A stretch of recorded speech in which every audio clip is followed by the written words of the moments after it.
3 പേരുടെ സ്ഥിതി എന്തായിരുന്നു എന്നുള്ള ഒരു ആശങ്ക ഉണ്ടായിരുന്നു. പക്ഷെ അതിൽ കൂടുതൽ വ്യക്തത വന്നിരിക്കുകയാണ്. ക്യാപ്റ്റനും ചീഫ് എഞ്ചിനീയറും സെക്കൻഡ് എഞ്ചിനീയറും കപ്പലിൽ തന്നെ തുടരുകയാണ്. കപ്പൽ നേരെയാക്കാനുള്ള ശ്രമമാണ് ഇവർ നടത്തുന്നത്. 26 ഡിഗ്രി ചെരിഞ്ഞാണ് ഇപ്പോൾ കപ്പൽ നിൽക്കുന്നത്. അതുകൊണ്ട് തന്നെ കപ്പലിന് മൂവ് ചെയ്യാൻ സാധിക്കില്ല. ഈ കപ്പൽ ഏതെങ്കിലും രീതിയിൽ ഇതിലെ മറ്റേതെങ്കിലും ഷിപ്പ് വന്ന് ഇത് നേരെയാക്കാനുള്ള ശ്രമമാണ്. അതിന് കപ്പൽ കമ്പനിയുമായി ബന്ധപ്പെട്ടിട്ടുണ്ട്. ഒപ്പം തന്നെ ഈ നേവിയും കോസ്റ്റ് ഗാർഡും നിലവിൽ അപകട സാധ്യത പരിശോധിക്കുകയാണ്. കപ്പൽ കൂടുതൽ ചെരിഞ്ഞു പോകാതിരിക്കാനുള്ള ശ്രമങ്ങളെല്ലാം നടത്തുന്നുണ്ട്. കപ്പൽ നേരെയാക്കി കഴിഞ്ഞാൽ ഈ കൊച്ചി തുറമുഖത്തേക്ക് തന്നെയായിരിക്കും ഈ കപ്പൽ എത്തിക്കുക എന്നാണ് നിലവിൽ അറിയിച്ചിരിക്കുന്നത്. ഈ കണ്ടെയ്നറുകൾ കൂടുതലൊന്നും കപ്പലിൽ നിന്ന് പിന്നീട് വീണു പോയിട്ടില്ല. പക്ഷെ നേരത്തെ വീണുപോയ കണ്ടെയ്നറുകൾ കടലിൽ ഒഴുകി നടക്കുകയാണ്. അത് ഏതെങ്കിലും ഭാഗത്തേക്ക് അടിയാൻ സാധ്യതയുണ്ട്. കൊച്ചി ആലപ്പുഴ തീരത്തിന് ഇടയ്ക്ക് അത് അടിയാനുള്ള സാധ്യതയാണ് ഇപ്പോൾ ദുരന്ത നിവാരണ അതോറിറ്റി പറയുന്നത്.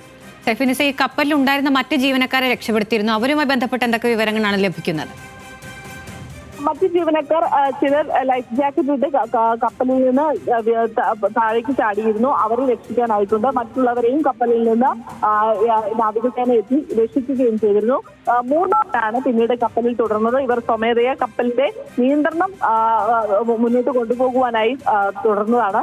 അത് ക്യാപ്റ്റനും ചീഫ് എഞ്ചിനീയറും സെക്കൻഡ് എഞ്ചിനീയറുമാണ് ഇപ്പോഴും ഷിപ്പിൽ തുടരുന്നത്. ഇവർ ഷിപ്പ് നേരെയാക്കി ഇവിടെ കേരള തീരത്തോട് ചേർന്ന് അറബിക്കടലിൽ ചെരിഞ്ഞ ചരക്ക് കപ്പൽ നേരെയാക്കാനുള്ള ശ്രമം തുടരുകയാണ്. അതുമായി ബന്ധപ്പെട്ട വിവരങ്ങളാണ് സൈഫുന്നിസ നൽകിയത്.